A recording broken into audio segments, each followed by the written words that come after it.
Shiv Tattva, author Yugtulsi Padma Bhushan Param Pujya Dr. Shri Ramkinkarji Maharaj. Chapter 9, The Destruction of Mental Disorders. In Brahma's words, both love and fear of the deities was getting expressed. Here, the prayer done by Brahma and the unison of love in it gives a unique indication. Brahma is personified intelligence of the whole. Love is the function of the heart, whether it is personal life or social. Unless there is a combined assistance of mind and intellect, success is not achieved. If the mental states of sad people are examined, this inner conflict of mind and intellect can be seen. The mind wants to go towards the objects that it likes out of practice, while the intellect motivates to achieve those things to reach there which it considers excellent. What is the result? Because of these two kinds of pulls, he cannot move in any one direction fully. For attaining God, it is even more necessary that our intellect, mind, and complete life are active for one sole purpose. Inspired by the inner faith, where our mind and intellect become active towards just one goal, incarnation of the Lord, success is inevitable there, like it is evident in this episode. Goswami Ji has described the mental disorders as the cause of uneasiness in human life. Like a diseased person feels himself unrestful in the midst of all the objects of pleasure, similarly, when the mind is unhealthy, then all the luxuries and pleasures cannot satisfy that man. In this example, Goswami Ji has portrayed the vices as diseases. In Ayurveda, the emergence of disease is related to Tridosh, Kapha, Vata and Pitta. Goswami Ji has described the same system in the form of mental disorders. The Tridosh of mind are lust, anger and greed. The whole description is very deep and factual.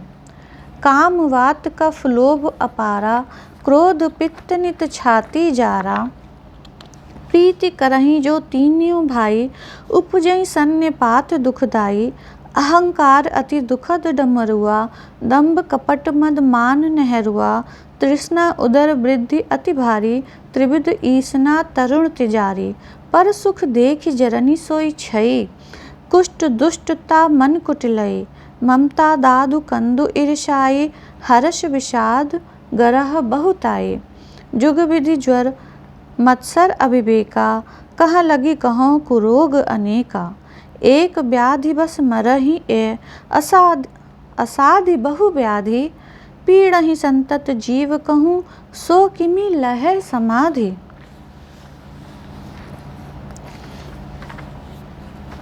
A separate book is required for detailed interpretation of mental disorders. It is desirable to give a concise introduction of the therapy which Goswami Ji has described for the elimination of the diseases. Firstly, he has described various medicines which have been explained in detail in the Dharma Shastra. Name धर्म आचार तप, ज्ञान यज्ञ जप दान, भेषज पुनि cotton नहीं, रोग जाहि हरि जान. The scriptures have also mentioned them in the form of medicines only, because the aim of the scriptures is also the destruction of vices. But are these medicines capable of destructing the diseases completely? Goswami Ji gives its answer in negative.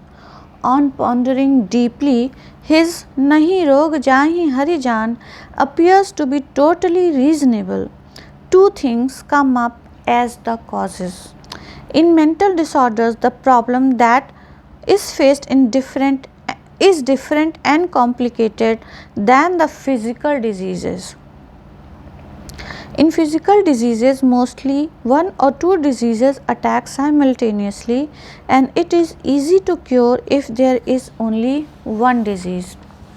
But in mental diseases, many disorders are seen attacking simultaneously. The truth is that all the disorders mentioned above are found all together in the mind of every person. Goswamiji says that there is no question of finding out if the disorders are present or not. They are there for sure. It is just a matter of chance which disorder comes to the front at what time. He claims, मानस रोग कछुक में गाए, हहीं सबके लखी बिरलन पाए, विषय कुपथ्य पाई अंकुरे, मुनिहु हृदय का नर बापुरे, जाने ते छी जहीं कछु पापी, नास न पावहीं जन परितापी. The complex problem with medicine is that because of multiple disorders attacking simultaneously, that medicine which destroys one disease actually becomes the enhancer of another disease. For example, take Dhan or charity. Dhan is a medicine. The Shastra and Puran are full of the description of its glory. It is said that Prajapati Brahma, on being requested by deities, demons, and humans to give an order, gave the teaching of the. In a demon, the tendency of violence is predominating, hence, for him, Da meant Daya or mercy. Deities are pleasure indulgent, hence, for them, in the there was indication of Indriya Daman or suppressing the senses, and for restraining the greedy tendency of the humans through the teaching and order for doing charity was given. This instance, along with being significant of the importance of charity, also explains that the goal of charity is destruction of greed. It is natural that without giving up greed, to give donation will not be possible. With regards to destruction of mental disorders, it can be said that charity is destructor of cough, aggravation. A person due to aggravation of cough develops cas, whooping cough, or other similar ailments, and its sudden attack makes the person restless. The state of greed too is like this. A greedy person doesn't have peace of day or night. By giving charity, the tendency of greed is suppressed, but ego increases. Cough subsided, but gastric trouble in the stomach increased. Hence, the first problem is this only, that scriptural medicines, while subsiding one disease, become the cause of aggravating another one. But the second question is that can these medicines destroy even one disease completely? Unfortunately, the answer of this too has to be given in the negative only. Does greed end by charity? While donation is being given, at that time the tendency of greed is suppressed, but money is needed to donate again, hence again greed. This way, through charity, a never ending circle of greed starts. And to explain the significance of charity, the important fruits that have been described, they too encourage the tendency of futuristic greed. Hence, it is clear that medicines are incapable of giving anything other than momentary peace. The need is for that one medicine which can attack on all disorders all at once and destroy them from the root. In Manas vision, that medicine is Bhagavad Bhakti or devotion of God, but only a master can tell the Anupan, method of consumption and dietary regimen. Sadguru, who represents Shiv, who is Guru of the three worlds. But there also the important contract is that we accept his intrinsic form. The faith in Sadguru then,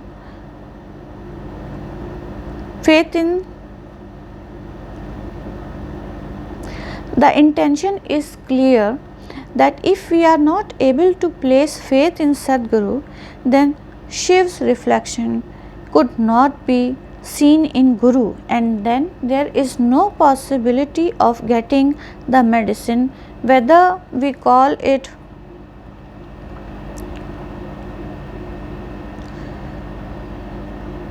Shankar Bhagati Bina Nar Bhagati Na Pavai Mori, or accept it in the form of Binu Biswas Bhagati Nahi Tehi Binu Dravahi Na Ram.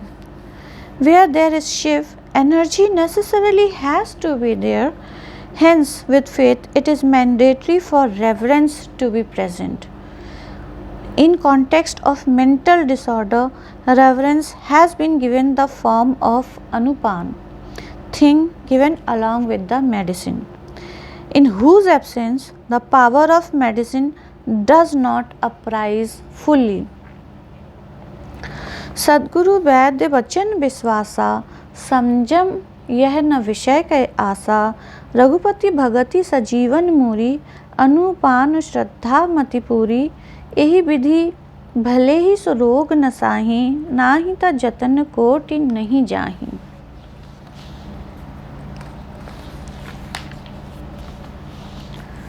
The medical practice of devotion is very clear. There the symptoms are not treated.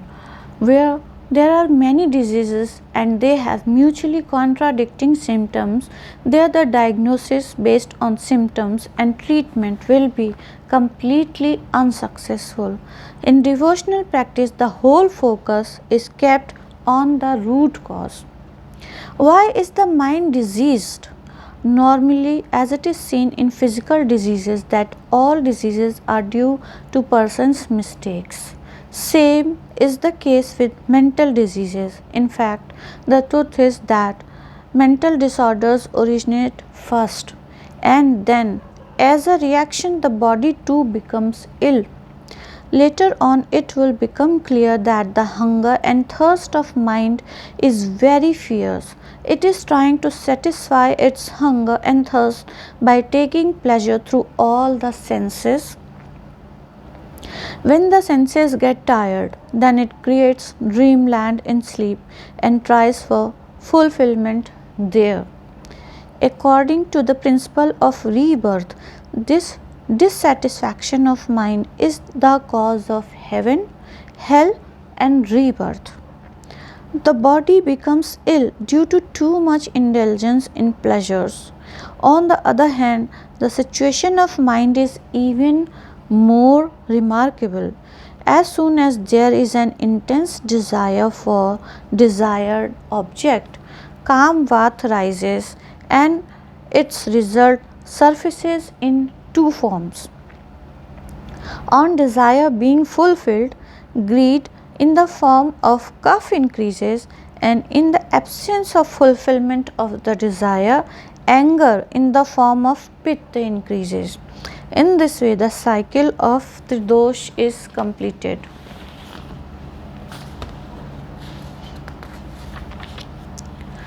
Then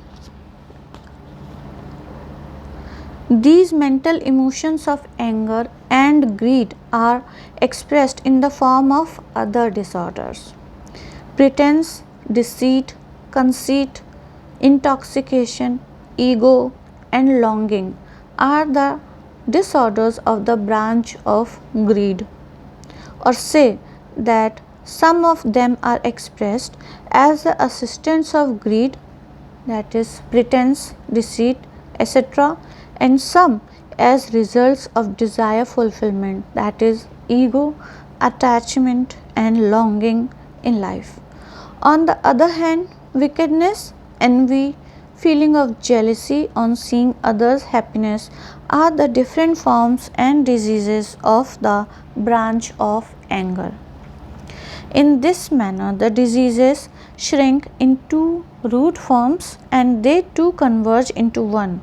The intense thirst for pleasure, call it dissatisfaction or calm. Hence, if the desire could be attacked and destroyed, then its multiplication will be stopped. Bhakti Shastra is fully capable of desire resistance. The biggest quality is that the mind opposes to take other medicine, just like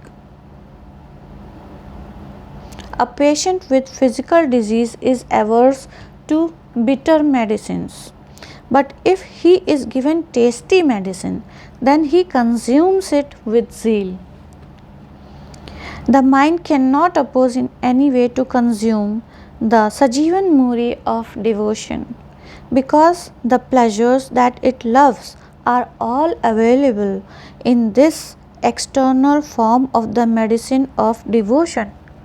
Because in the God of devotion, that form, nectar, fragrance, touch, all pleasures are there for which the mind is eager.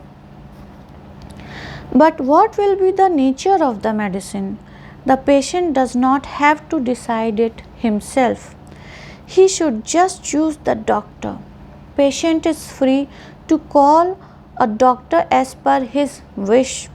The patient can be intelligent, but for obtaining the right knowledge of something, the intelligence is not everything. For this, it requires research with full devotion on that subject, its practical knowledge, application, examination, etc. Only that patient can be called intelligent who, after selecting the capable doctor, completely surrenders to the doctor's wish. If he wishes to argue with the doctor, then it will not be his wisdom but foolishness only. It is the same situation in mental disorders, but unfortunately, the non-violent ones dare to call it blind faith. They don't deem the need of a doctor in the form of a spiritual guide. They think to be dependent on him is blind faith. They want to put why in every instruction. Why is this not renounceable? But what is the tradition to know the secret of this curiosity? The patient should immediately consume the medicine in the state of illness, because it is possible that the indigestion of the same curiosity might end him only. What is the cause of being scared of faith in life? There is only one answer. Man is scared that he might get cheated, he might be proved stupid in the eyes of the people. The patient may worry that if a wrong medicine is given, he may lose his life. But this situation is in both the cases. Death is inevitable in the absence of medicine too. It is hard to satisfy his intellect immediately, because the truth of the medicine cannot be shown to the man by experimenting who is lying ill on the bed. Even if he is told that this particular medicine has the mixture of these particular herbs, then too he would have to develop faith about the competence of the herb. Hence, why should we become dependent on the doctor who is Sadguru? It is a necessity to trust the Sadguru as the doctor. It is often said that in trust there is possibility of being cheated, but the fact is altogether different.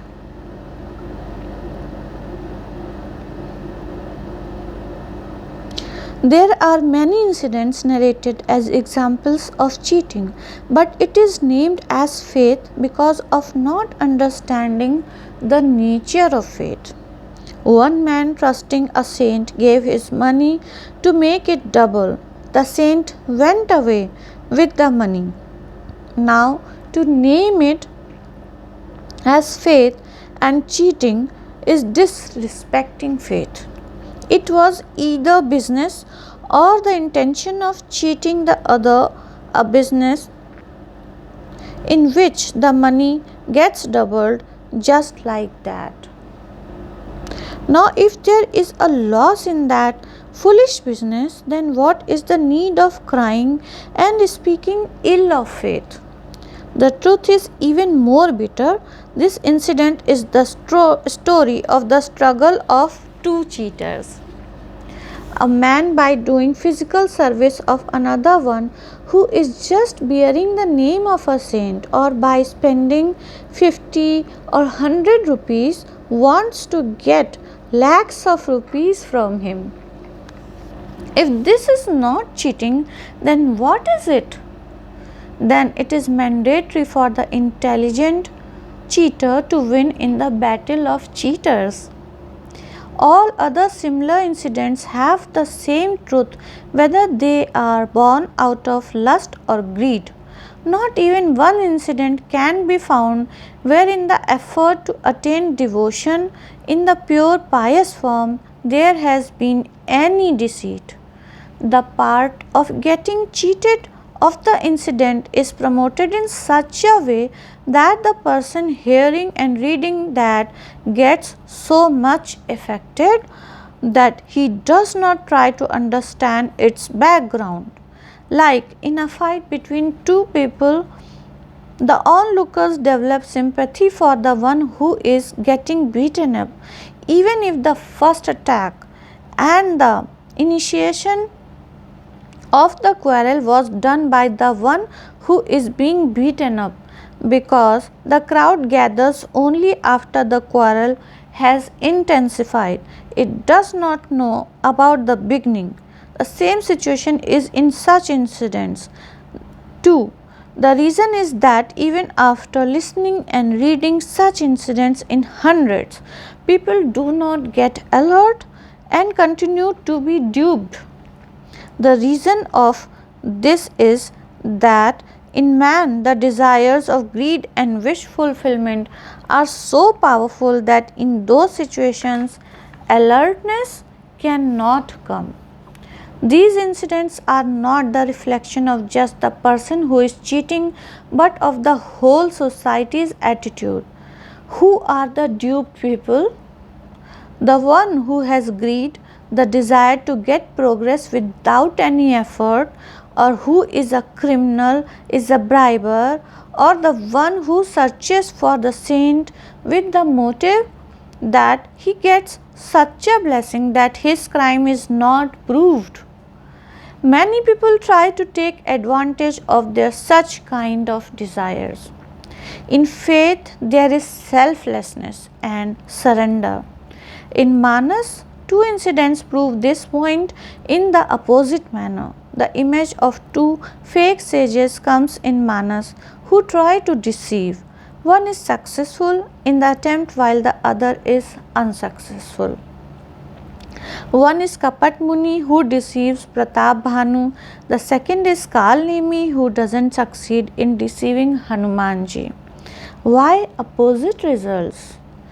The answer is this only: desirefulness and desirelessness. Why is Pratap Bhanu cheated?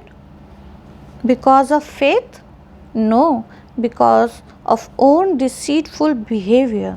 He is harboring so many desires in his heart which could be found out only before Kapat Muni. Before that, he used to always display desirelessness before his acharyas, sages and saints. He did various yajna with the resolve of desirelessness only because he doubted that the kind of things he wanted to attain were not possible through yajnas. Hence, because he doubted that the kind of things he wanted to attain were possible through yags. Hence, why not flash the glorious title of desireless? But on the assurance from Kapat Muni, he opens up instantly. जरा मरण दुख रहित तनु summer जितय जन को एक छत्र रिपुहीन मही राज कलप सत हो. And for this, with whom doesn't he act out of deceit? He does not have objection in the abduction of his priest. What to say about objection in the Brahmins through the objection in enchanting the Brahmins through the food? He himself prays for it. What is the difference in intoxicating someone and making him act as per one's own wish, and this process? His only innocence is there where there is the question of mixing the flesh of Brahmins in the food. It is clear that Pratap Bhanu is not any lesser guilty in being cheated himself.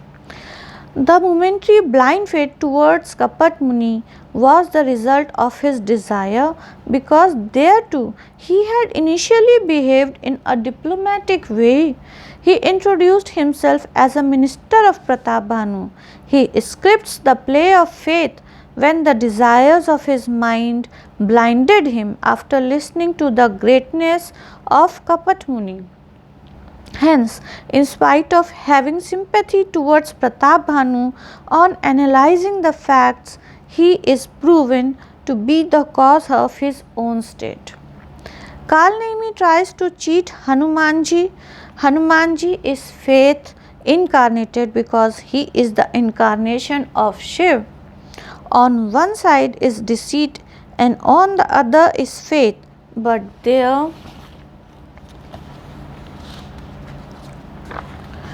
deceit gets defeated because faith was selfless. It was present to accomplish Ram's job. Hanumanji spots Kalnemi sitting in the way in the guise of a saint and asks for water, being thirsty.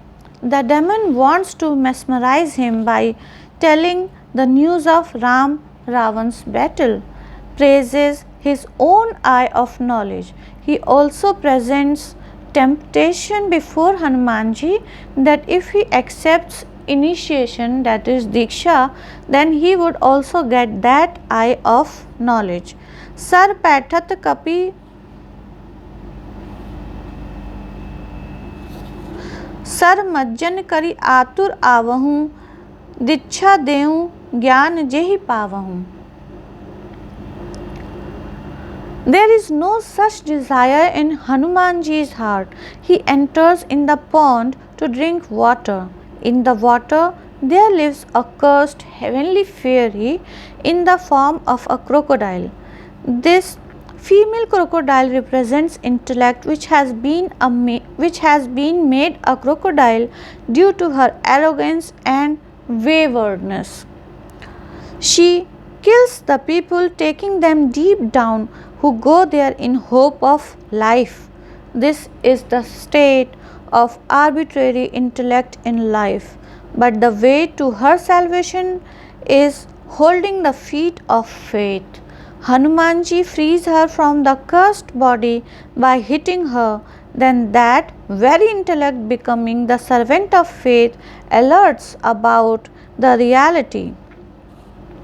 Sir पैठत कपि पद कहा मकरी तब अकुलान मारी सो धरी दिव्य तनु चली गनन चढ़ी जान. मुनि न होई यह निश्चर घोरा भानहु सत्य बचन मानहु सत्य बचन कपि मोरा.